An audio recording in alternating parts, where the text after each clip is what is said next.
You've survived another week. Thank you for listening, downloading, and supporting the Black Man with a Gun Show podcast. This week, something from William R. Tonso called White Man's Law, Gun Control. 4 Fundamentals of Shooting from our very own Michael J. Woodland. A commentary from Maryland Shall Issue. In a history segment, a little bit about General Laney. And I mean a little bit. Thank you for being a part of this community and a part of my life. This is episode number 604. BlackManWithAGun.com, Kenn Blanchard's Pro-Gun Podcast.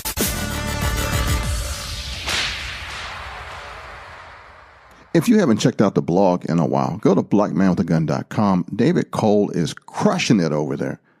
I'll be right back after JW leads us in the Pledge of Allegiance. I pledge allegiance to the flag of the United States of America and to the republic for which it stands, one nation, under God, indivisible, with liberty and justice for all. See, one of the things that most of us don't know is that as soon as you become a part of the gun community, as soon as you decide to carry concealed, as soon as you decide to go through all the steps required in your area to become a legal, law-abiding gun owner, you get some hatred. You get some angst. You get some stuff that you weren't expecting. It's true. Now you're a gun rights advocate. You have to be. Almost. No matter what group you identify with, you are now part of the gun community. And we, the willing, led by the unknowing, are doing the impossible for the ungrateful. We have done so much with so little for so long, we are now qualified to do anything with nothing. I think Mother Teresa said it best. But what I'm saying is, welcome to the fight, y'all. Crossbreed holsters are some of the finest holsters in America. They are imitated for a reason. They sell holsters, belts, modular systems. The U.S. company that my friend Mark Craig had started in 2005 has been a supporter for you and I for almost a decade.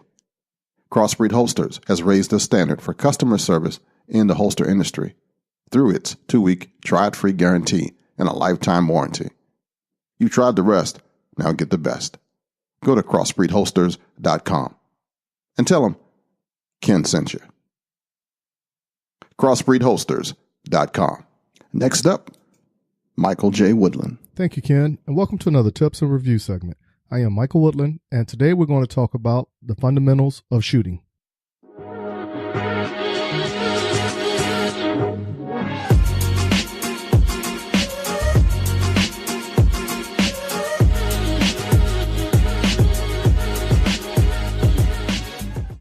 How often have we heard people break down the 4 fundamentals of marksmanship?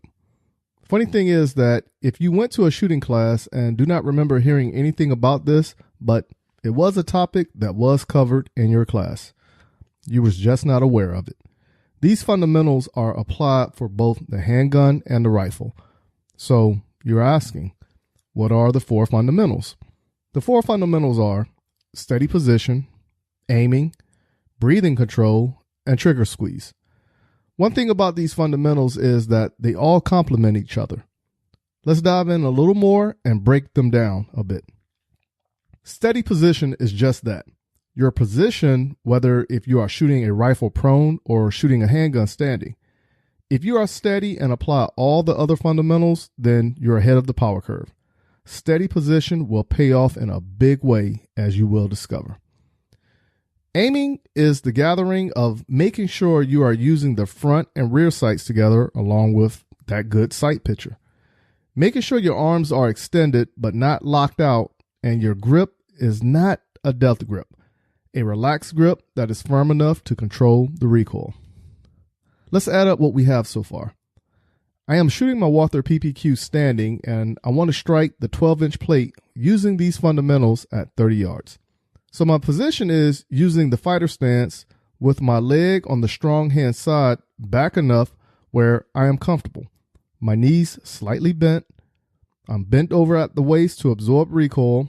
Arms are extended with enough flex in my elbows to work as shock absorbers and having a good sight picture with ensuring my sights are lined properly.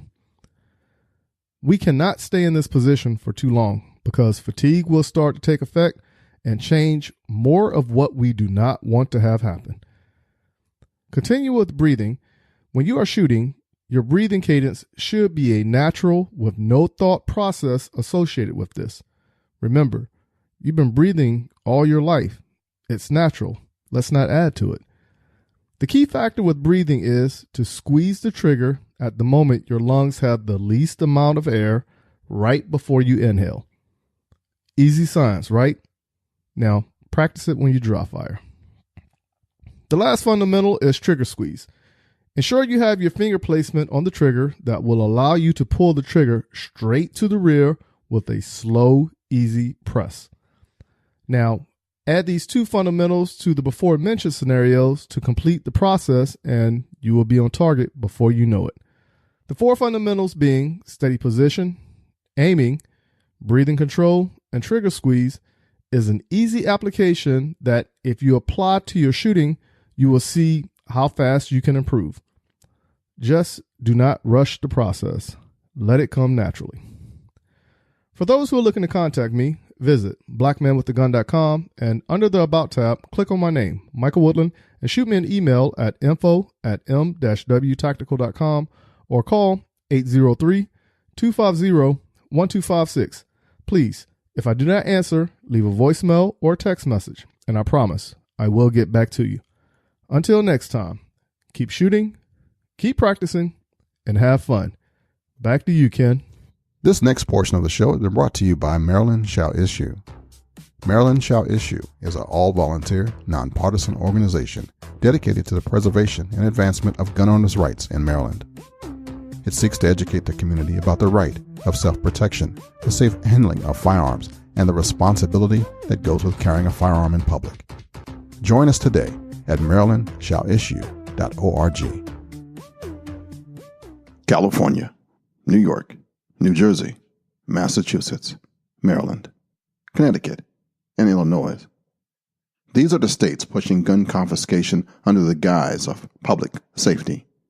They are pushing it to the point of abolishing the Electoral College, which prevents them from forcibly imposing their will on the other 43 states. Have you ever wondered why, and more specifically, why these 7 states? To answer this, first let me return to a time when slavery was permissible in America.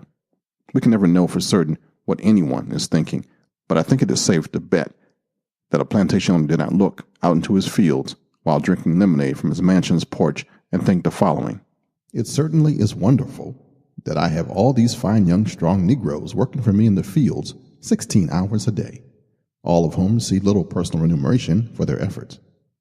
There is only one thing lacking. I wish they could all own muskets." I can assure you that thought did not go through their mind. Fast forward to today. What are we seeing happening? Americans are being told that pensions are to be a thing of the past, and the nation cannot afford them. We are a nation that has $20 trillion in debt, and we are increasingly being told that social covenants that were paid for and promised to citizens may no longer be available, or greatly reduced because of our leaders dipped into the trust funds that made them solvent. We are watching corporations funnel trillions of dollars offshore to tax havens and pay nothing to sustain the economy in which they sell most of their goods. Middle America, whom they seek to strip of any voice through the abolishment of the Electoral College, has had its industrial base moved to China and left a wasteland which will take decades to rebuild, if it ever can be rebuilt. Healthcare costs are so high that many people must work past retirement to afford subsidized coverage, which is purposely done to make them indentured servants.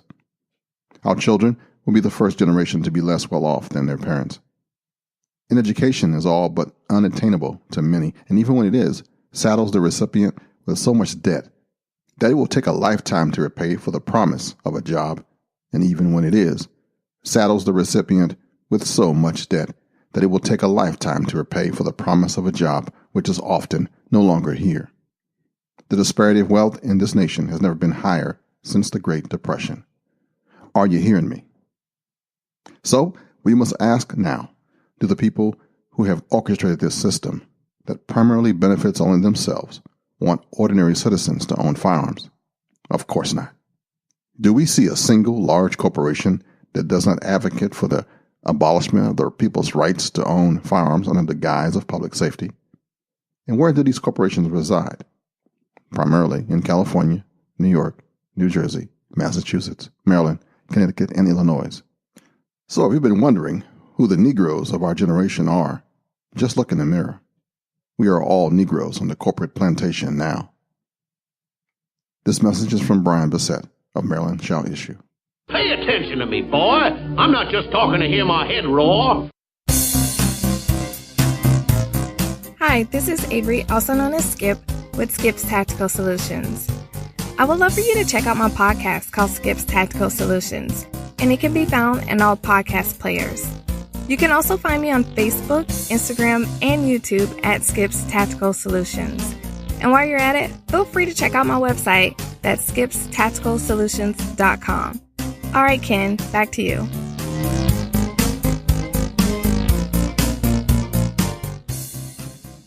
This week I'm going to give you something that I bought back in 1990-something called Gun Control, White Man's Law by William R. Tonso. I bought it from the Second Amendment Foundation back in 1990 somewhere. It goes a little something like this. Chances are that you've never heard of General Laney. He hasn't had a brilliant military career, at least as far as I know. In fact, I'm not certain that he's even served in the military. General, you see, isn't Laney's rank. General is Laney's first name. General Laney does, however, have a claim to fame, unrecognized though it may be. Detroit resident, General Laney is the founder and prime mover behind a little publicized organization known as the National Black Sportsmen's Association, often referred to as, quote, the Black Gun Lobby, end quote. Laney pulls no punches when asked his opinion of gun control. He says gun control is really race control. People who embrace gun control are really racist in nature. All gun laws have been enacted to control certain classes of people, mainly black people, but the same laws used to control blacks are being used to disarm white people as well, end quote. Laney is not the first to make this observation. Indeed, allied with sportsmen in vocal opposition to gun controls in the 1960s were the militant Black Panthers. Panther Minister of Information Eldridge Cleaver noted in 1968, some very interesting laws are being passed. They don't name me. They don't say, take the guns away from the niggers. They say that people will no longer be allowed to have guns. They don't pass these rules and these regulations specifically for black people. They have to pass them in a way that will take in everybody. Some white liberals have said essentially the same thing. Investigative reporter Robert Sherrill, himself no lover of guns, concluded in his book, The Saturday Night Special, that the object of the Gun Control Act of 1968 was black control rather than gun control. According to Sherrill, Congress was so panicked by the ghetto riots of 1967 and 1968 that it passed the act to shut off weapons access to blacks, and since they, Congress, probably associated cheap guns with ghetto blacks and thought cheapness was peculiarly the characteristic of imported military surplus and the mail-order traffic, they decided to cut off these sources while leaving over-the-counter purchases open to the affluent. Congressional motivations may have been more complex than Sherrill suggests, but keeping blacks from acquiring guns was certainly a large part of that motivation. Incidentally, the Senate had passed legislation that would repeal the more onerous provisions of the 1968 Act. The bill faces an uncertain future in the House of Representatives. There is little doubt that the earliest gun controls in the United States were blatantly racist and elitist in their intent. San Francisco civil liberties attorney Don B. Cates, Jr., an opponent of gun prohibitions with impeccable liberal credentials. He has been a clerk for radical lawyer William Kunstler, a civil rights activist in the South, and an Office of Economic Opportunity lawyer, describes early gun control efforts in his book, Restricting Handguns, The Liberal Skeptic Speaks Out. As Cates documents, prohibitions against the sale of cheap handguns originated in the post-Civil War South. Small pistols selling for as little as 50 or 60 cents became available in the 1870s and 80s, and since they could be afforded by recently emancipated blacks and poor whites, whom agrarian agitators of the time were encouraging to ally for economic and political purposes, these guns constituted a significant threat to a Southern establishment interested in maintaining the traditional structure. Consequently, Cates notes, in 1870, Tennessee banned, quote, selling all but the Army and Navy model handgun, i.e., the most expensive one, which was beyond the means of most blacks and laboring people, end quote. In 1881, Arkansas enacted an almost identical ban on the sale of cheap revolvers, while in 1902, South Carolina banned the sale of handguns to all but, quote, sheriffs and their special deputies, i.e., company goons and the KKK, end quote. In 1893 and 1907, respectively, Alabama and Texas attempted to put handguns out of the reach of blacks and poor whites through, quote, extremely heavy business and or transactional taxes, end quote, on the sale of such weapons. In the other deep South states, slavery-era bans on arms possessions by blacks continued to be enforced by hook or by crook. The cheap revolvers of the late 19th and early 20th centuries were referred to as suicide specials, and the Saturday Night Special label not becoming widespread until reformers and politicians took up the gun control cause during the 1960s. The source of this recent concern about cheap revolvers, as their new label suggests, has much in common with the concerns of the gun law initiators of the post-Civil War South. As B. Bruce Briggs has written in The Public Interest, it is difficult to escape the conclusion that the Saturday Night Special is emphasized because it is cheap and is being sold to a particular class of people. The name is sufficient evidence. The reference is to Niggertown Saturday Night. Those who argue that the concern about cheap handguns is justified because these guns are used in most crimes should take note of Under the Gun, Weapons, Crime, and Violence in America by sociologists James D. Wright, Peter H. Rossi, and Kathleen Daly. The authors who undertook an exhaustive, federally funded critical review of gun issue research found no conclusive proof that cheap handguns are used in crime more often than expensive handguns. Interestingly, the makers of quality arms, trying to stifle competition, have sometimes supported bans on cheap handguns and the importation of cheap military surplus weapons. Cates observes that the Gun Control Act of 1968, which banned mail-order gun sales and the importation of military surplus arms, was something domestic manufacturers have been impotently urging for decades. But the evidence leads one to the conclusion that cheap handguns are considered threatening primarily because minorities and poor whites can afford them. Attempts to regulate the possession of firearms began in the northern states during the early part of the 20th century, and although these regulations had a different focus from those that had been concocted in the South, they were no less racist or elitist in effect or intent. Rather than trying to keep handguns out of the price range that blacks and the poor could afford, New York's trend-setting Sullivan Law, enacted in 1911, required a police permit for legal possession of a handgun.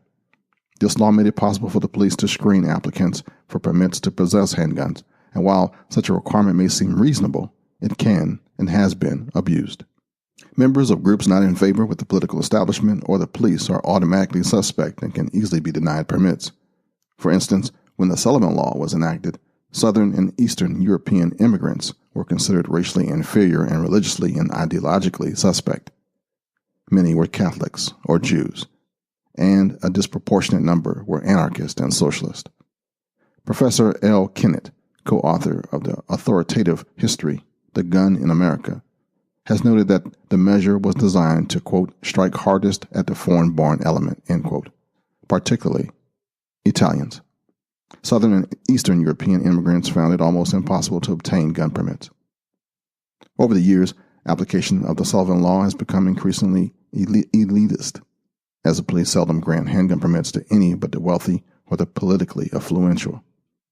A beautiful example of this hypocritical elitism is the fact that while the New York Times often editorializes against the private possession of handguns, the publisher of that newspaper, author Och Sulzberger, has a hard-to-get permit to own and carry a handgun. Another such permit is held by the husband of Dr. Joyce Brothers, a pop psychologist, who has claimed that firearms ownership is indicative of male sexual inadequacy. Gun control efforts through the centuries have been propelled by racist and elitist sentiments. Even though European aristocrats were members of a weapons-loving warrior caste, they did their best to keep the gun from becoming a weapon of war. It was certainly all right to kill with civilized weapons such as a sword, the battle axe, or the lance. These were weapons that the armored knights were trained to use, and which gave them a tremendous advantage over commoners who didn't have the knight's training or possessed their expensive weapon and armor. But guns, by virtue of being to pierce armor, democratized warfare and made common soldiers much more a match for the armored and aristocratic knights, therefore threatening the existence of the feudal aristocracy. As early as 1541, England enacted a law that limited legal possession of handguns and crossbows, weapons that were considered criminally dangerous, to those with incomes exceeding £100 a year, though long gun possession wasn't restricted, except for Catholics, a potentially rebellious minority after the English Reformation.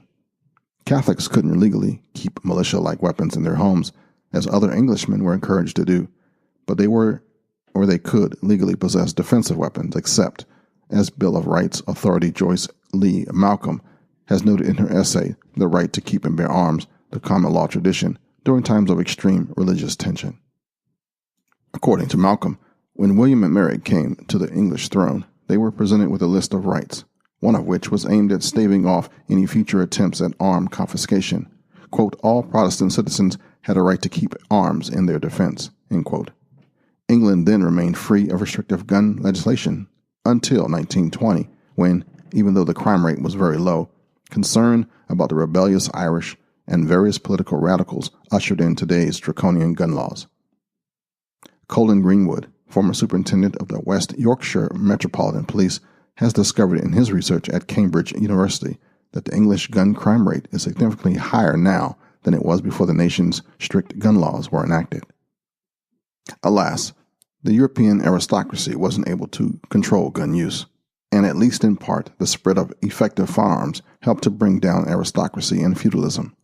By contrast, in 17th century Japan, the ruling Tokugawa shogunate was able to establish a rigidly stratified society that de-emphasized the development of guns and restricted arms possession to the warrior aristocracy, the samurai. When Commodore Perry reopened Japan to the rest of the world in the middle of the 19th century, few Japanese were familiar with guns. The sword was the most honored weapon of the samurai, and the most common gun were primitive matchlocks similar to those introduced to Japan by the Portuguese in the middle of the 16th century. As post-Perry Japan modernized and acquired a modern military, it also quickly developed modern weaponry. But a citizenry without a gun-owning tradition was easily kept in place in a collectivist society where individuals were more susceptible to formal and informal social controls than are Westerners. The preceding are just examples of the political uses to which gun control have been put throughout the world. Nazi Germany, the Soviet Union, and South Africa are modern examples of repressive governments that use gun control as a means of social control. Raymond G. Kessler, a lawyer, sociologist who has proven some of the most sociologically sophisticated insights into the gun control issue, suggests in a Law and Policy Quarterly article that attempts to regulate the civilian possession of firearms have 5 political functions. They, 1, increase citizen reliance on government and tolerance of increased police powers and abuse. 2, they help prevent opposition to the government. 3, they facilitate repressive action by government and its allies. 4, they lessen the pressure for major or radical reform. And 5, finally, can be selectively enforced against those perceived to be a threat to government. Of course, while many gun control proponents might acknowledge that such measures have been used in the ways Kessler lists, they would deny that the controls that they support are either racist or elitist, since they would apply to everybody and are aimed at reducing violence for everybody. Yet the controls that they advocate are, in fact, racist and elitist in effect, and only the naive or the dishonest can deny their elitist intent. Kessler has also written that while liberals are likely to sympathize with the poor and minorities responsible for much of this nation's violent crime, when they are victimized themselves, quote, or when they hear of a especially heinous crime, liberals, like most people, feel anger and hostility toward the offender. The discomfort of having incomparable feelings can be alleviated by transferring the anger away from the offender to the inanimate object, the weapon, end quote. The perfect example of this transference is provided by Pete Shields, the chairman of Handgun Control, Inc., whose son was tragically murdered by one of the San Francisco's zebra killers. Blacks who was after whites. His own skin color and that of the victim were important to the killer, but in his grief, the white liberal father couldn't blame the criminal for this racist crime. So the gun was the culprit. The upshot is that we now have Handgun Control, Inc., with its emphasis on the weapon, used to commit crime rather than the criminal. Yet blacks and minorities, who would be prevented from defending themselves, are likely to be harmed most by legislation proposed by Handgun Control, Inc., the National Coalition to Ban Handguns, and other proponents of strict handgun controls. Since the illegal possession of a handgun, or of any gun, is a crime that doesn't produce a victim and is unlikely to be reported to the police, handgun permit requirements or outright handgun prohibitions aren't easily enforced. And as civil liberties attorney Cates have observed, when laws are difficult to enforce, quote, enforcement becomes progressively more haphazard until at last the laws are used only against those who are unpopular with the police, end quote. Of course, minorities, especially minorities who don't know their place, are likely to be popular with the police. And these very minorities, in the face of police indifference or perhaps even antagonism, may be the one or the most inclined to look for guns for protection. Guns that they can't acquire legally and that place them in jeopardy if possessed illegally. While the intent of such laws may not be racist, their effect most certainly is.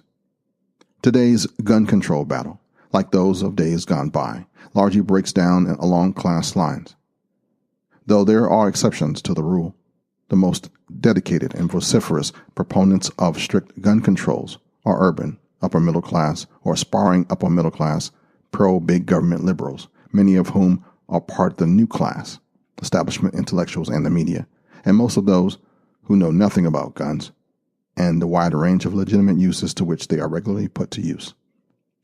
Many of these elitists make no secret of their disdain for gun owners. For instance, Governor Mario Cuomo of New York recently dismissed those who are opposed to the Empire State's mandatory seatbelt law as, quote, NRA hunters who drink beer, don't vote, and lie to their wives about where they've been all weekend, end quote. On the other hand, the most dedicated opponents of gun control are often rural or small-town-oriented working or middle-class men and women, few of whom possess the means to publicize their views, but many of whom know the great deal about the safe and lawful uses of guns. To these Americans, guns mean freedom, security, and wholesome recreation. The battle over gun controls, therefore, has come about as affluent America has attempted to impose its anti-gun prejudices on the working-class America that is comfortable with guns, including handguns, seldom misuses them, most gun crime is urban, and sees them as protection against criminal threats and government oppression. How right you are, General Laney. All gun laws have been enacted to control certain classes of people. And this whole thing was created by William R. Tonso, a professor of sociology at the University of Evansville, and is the author of Guns and Society. This was back in 1985 that this was written. Mr. General Laney is about close to 80 now, and is the owner of Laney's Guns and Supplies on Detroit's East Side. He taught self-defense and concealed weapons. Aside from an old house, his store, and lone building on the block, he sells firearms and ammunition, and has a shooting range in his basement, which you can rent guns. Back in the day, it was a place you could shoot pool and guns. General Laney. American history forgotten, but not here on the Black Man with a Gun Show. And I have to check with my friend and brother Rick Ector to let me know whether General Laney's store is still up at the section in Detroit. But I got the links for it in the show notes.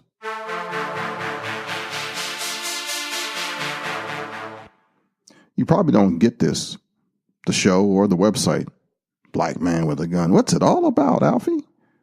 Or how I am, if you're new. If you are, welcome.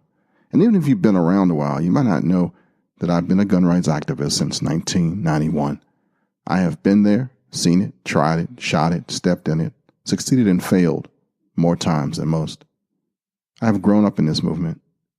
I think I was 29 when I first started with my firearms company. I started podcasting around 2006, 2007. I realized the importance of friendship, love, diversity, honor, character, integrity, and hard work. Mostly because I was mean, untrusting, dishonorable, shady, and low down for a time period.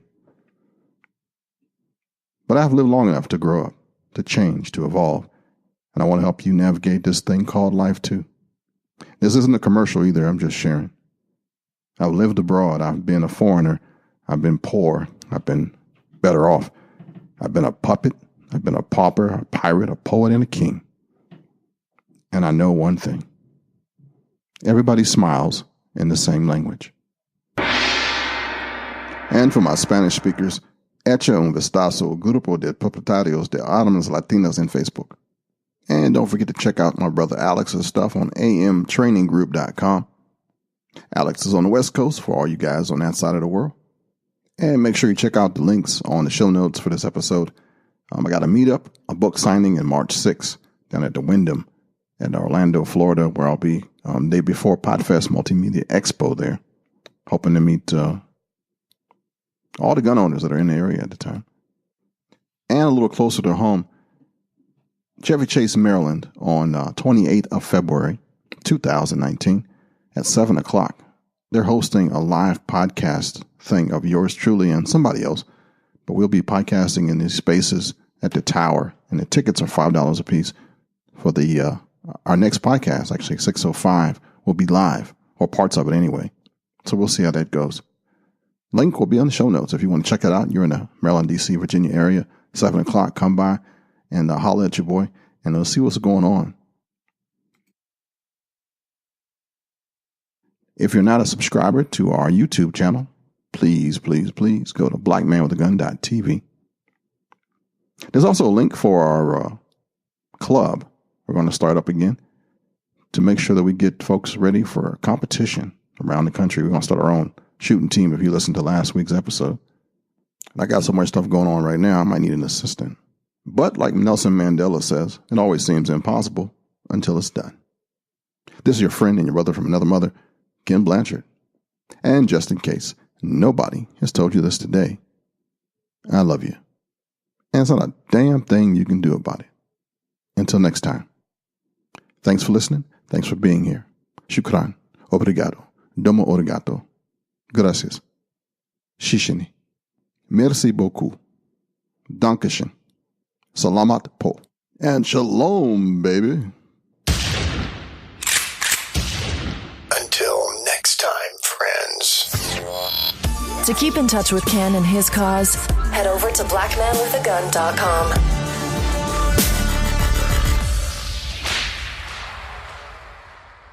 Yeah, buddy.